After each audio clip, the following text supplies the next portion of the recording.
there's no proof that it is human activity that has caused this little bit of warming. They're just playing against civilization. Zero warming in the last 18 years.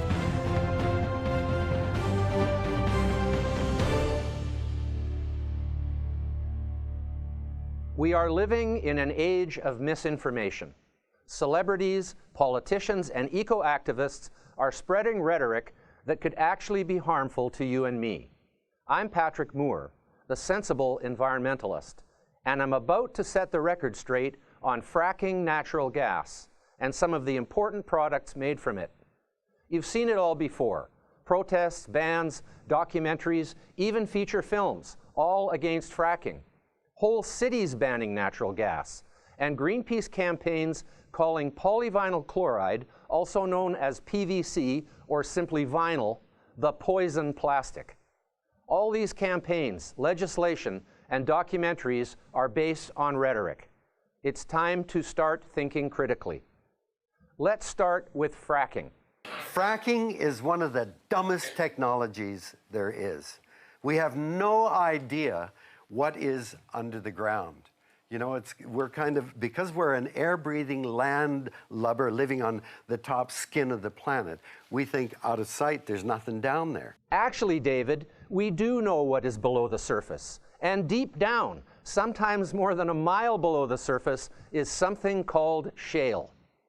Many of these shale deposits, which are ancient marine sediments composed mainly of the skeletons of tiny marine plankton, contain large deposits of natural gas and oil.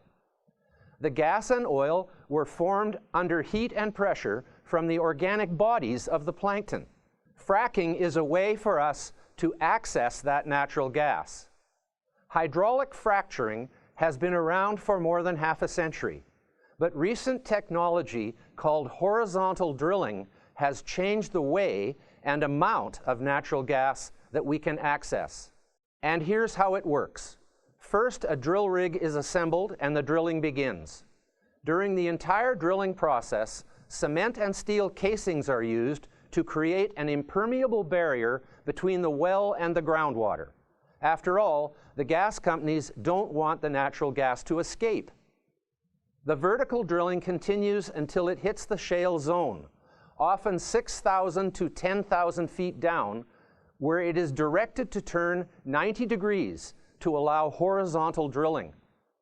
Once the well is completely drilled, a perforating device is inserted to create small punctures in the horizontal part of the cement casing. Then fluids, mostly water and sand, are pumped down the well at high pressure, 9,000 pounds per square inch, creating tiny fractures in the shale. The water carries the sand into the fractures, which holds them open when the water pressure is released. The gas contained in the shale then flows up the well to the surface, where pipes carry it to a gas processing plant where impurities such as sulfur, carbon dioxide, and water are removed. The gas is then delivered to end users through a system of pipelines. The entire process takes only a couple of weeks. A huge underground area of shale can be tapped from a small pad on the surface. Natural gas will flow from that pad for up to 40 years, after which the site will be restored to nature by returning the topsoil that was removed and planting the site with native species of trees and other plants. So what's the problem here? Because all I see are positives, such that fracking is a low-impact solution for energy. And fracking has moved the United States to the biggest energy producer in the world. And if you are concerned about it, fracked gas replacing coal for electricity production is the main reason U.S. emissions of carbon dioxide have declined in recent years. Well, not so fast. Fracking has attracted huge amounts of criticism. Activists stage anti-fracking protests, celebrities have benefit concerts, documentaries, feature-length movies, all opposing fracking. Even governments ban fracking in their entire jurisdictions. But all this is based on nothing more than rhetoric. In 2010, Josh Fox made a documentary called Gasland. My land was on top of a formation called the Marcellus Shale, and that was the Saudi Arabia of natural gas. In it, he follows several families who say they've been negatively affected by fracking in their area. It's tragic, except it's not true. And yet Fox's documentary perpetuates the biggest myths about fracking. Like that fracking contaminates groundwater. Tell me there ain't nothing wrong with this water. It smelled like turpentine. That chemical smell that goes straight to your head and gets you dizzy almost immediately. Here's the thing, you know, I think it's criminal. Potent stuff, except methane is odorless. Natural gas companies put the gas smell in it to warn of any leaks. Lewis Meeks is telling the truth. He was living on top of a lot of natural gas, but it didn't get there because of fracking. Meeks' house sits on top of a conventional underground reservoir.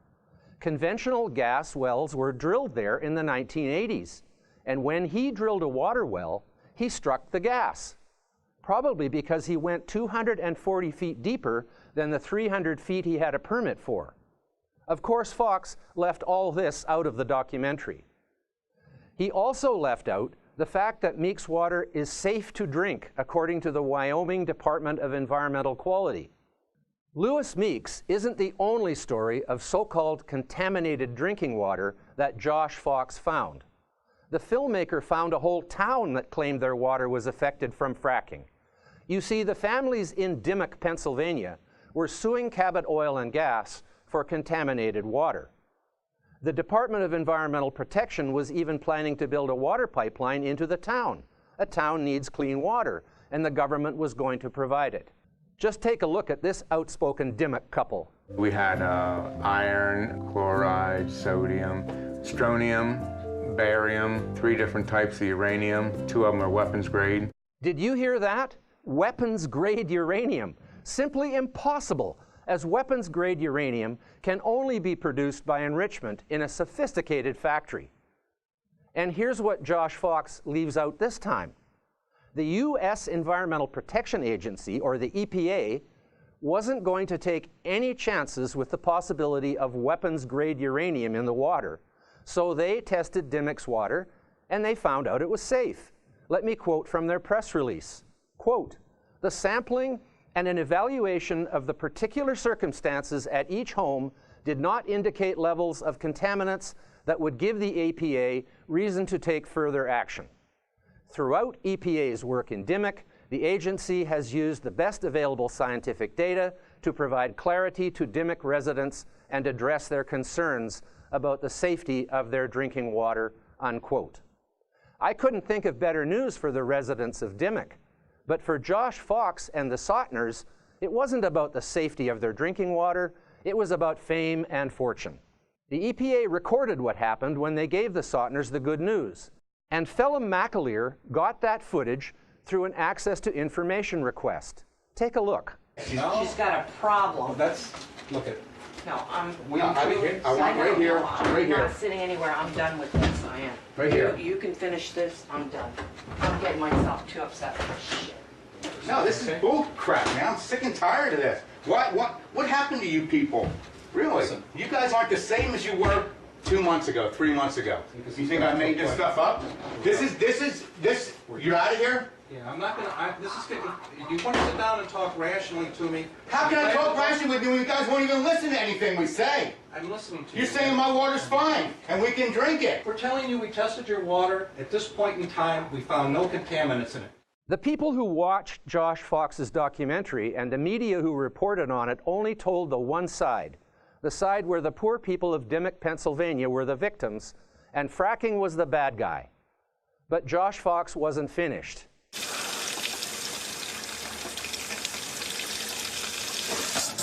Whoa, Jesus Christ. That's the best I've done. So, video evidence of tap water on fire. And again, Josh Fox doesn't bother with the truth. In this case, it's the well-documented science and history of natural gas bubbling up in spring water.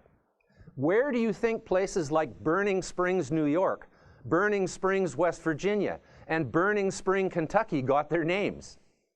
Is this in any way caused by fracking? No, It's caused by something called thermogenic natural gas from decaying plant matter. In fact, the Colorado Oil and Gas Conservation Commission put out a 4-page technical document referring to natural gas by its technical name, methane. Let me read from it. Quote, "The gas produced from the oil and gas wells around the subject water well is thermogenic methane. Thermogenic methane gas is formed by the thermal breakdown of organic material in rocks resulting from high temperature created by deep burial," unquote. But there's no shock and awe in naturally occurring gas deposits, so Josh Fox leaves it out, and fracking once again takes the blame. The next most common argument I hear against fracking is that it causes earthquakes. So is this true? Yep, you heard it right. Fracking causes earthquakes. But that's because the definition of an earthquake is any measurable movement in the earth. The U.S. Geological Survey, the agency that monitors earthquakes, detects, quote, several million, unquote, earthquakes every year. Take a look at this map. It tracks all the earthquakes in North America for 1 week. Over 1,300 earthquakes, and most aren't even felt. Tremors that register below 3 on the Richter scale are too gentle to be felt. But so do the explosions from underground mining, which are much more powerful and occur close to the surface. I'm not the only former Greenpeace leader who thinks fracking natural gas is part of a solution for a clean, affordable energy future. Stephen Tyndale, who ran Greenpeace UK from 2000 to 2005, recently said, quote, "As a lifelong champion of the green cause, I'm convinced that fracking is not the problem, but a central part of the answer," unquote. There's one more myth I want to talk about. All those chemicals being injected into the earth. 98% of the fracking fluid is water and sand. Other chemicals are used, mostly as lubricants, to keep the fracking fluid moving in and out of the well. The chemicals used are all approved for this use by the environmental authorities. All this is happening deep in the earth, where there are no living creatures to harm. Look, fracking produces natural gas. It's inexpensive and accessible. And as I already mentioned, it has a low impact on the environment. So when, say, the city of Vancouver wants to ban natural gas in all new buildings, it's pure nonsense. And it's feeding the lie that natural gas is bad. Natural gas has many other uses than heating buildings, from producing electricity to cooking our food, to manufacturing fertilizers, glass, plastics, paint, and many more. It's an everyday resource that we take for granted. An example of one natural gas product that is under attack is PVC, polyvinyl chloride, or simply vinyl. Vinyl is half natural gas and half sea salt. Salt is sodium chloride, and natural gas is methane. Vinyl chloride is manufactured from the chlorine in the salt and the hydrogen and carbon in the methane. Vinyl, or PVC, is one of the most sustainable and environmentally friendly materials, as well as the most versatile and cost-effective of plastics. Vinyl is entirely non-toxic. Traditional materials used in pipes can corrode, rust, and contaminate the water. Let's take Flint, Michigan as a case study. The water supply was contaminated by iron and lead, the materials the pipes were made from. This cannot happen with PVC pipe as it does not corrode, which is why I can't figure out why Greenpeace is campaigning against vinyl. One of their campaigns calls it the poison plastic. Why? Well, Greenpeace claims that dioxins are created in the manufacturing of vinyl. And it's true. There's a very tiny amount of dioxin produced in vinyl factories, less than 0.5% produced by human activity, and the levels emitted are not considered harmful by the U.S. Environmental Protection Agency. In fact, most of the dioxin produced by humans comes from incineration, wood combustion, diesel trucks, oil-fired power plants, coal-fired industry, and cement kilns. Vinyl is such a common everyday material. Our credit cards are made out of vinyl. Siding, roofing, flooring, wall covering, decks, and railings are all made with vinyl. But vinyl is more than just a building material. Soft vinyl, made when adding plasticizers, is used in everything from life-saving medical products such as intravenous bags and tubing, toys and furniture, beach balls, packaging, kitchen utensils, and many more. So what happens when Greenpeace and other activists campaign against vinyl? Misinformation and sensationalism prevails. Vinyl has been called, quote, one of the most toxic substances saturating our planet and its inhabitants, unquote. Fear is spread by saying vinyl is, quote, linked to cancer and kidney disease, unquote. But what does the word linked mean? Linked is a trick word that is used when they can't say caused by, because there is no evidence to back it up. The National Sanitation Foundation, which is recognized as an independent certification body by the United Nations, states the following, quote, PVC pipe and fittings are resistant to chemicals generally found in water and sewer systems, preventing any leaching or releases to groundwater and surface water during the use of the piping system. No known chemicals are released internally into the water system. No known toxicity effects occur in the use of the product, unquote. So those who reject vinyl are doing a disservice, not just to toys and building materials, but the sanitary nature of our hospitals and other health facilities. Let me explain. Blood bags, intravenous tubing, surgical gloves and caps, catheters, goggles, oxygen delivery, thermal blankets, and dialysis equipment all use vinyl, not to mention vinyl flooring and wall coverings, which are used in hospitals because they are easily disinfected surfaces. So imagine healthcare without vinyl. Not only would healthcare costs increase, but the risk of infection while in a healthcare facility would increase too. Our new reality in this century is about making sure we practice sustainability on all fronts. Vinyl is one of the safest, most sustainable materials on planet Earth. So next time you see a ban on anything, from fracking to natural gas or a material like vinyl, think critically and look at the facts, not the spin. Thanks for watching. I'm Patrick Moore, the sensible environmentalist.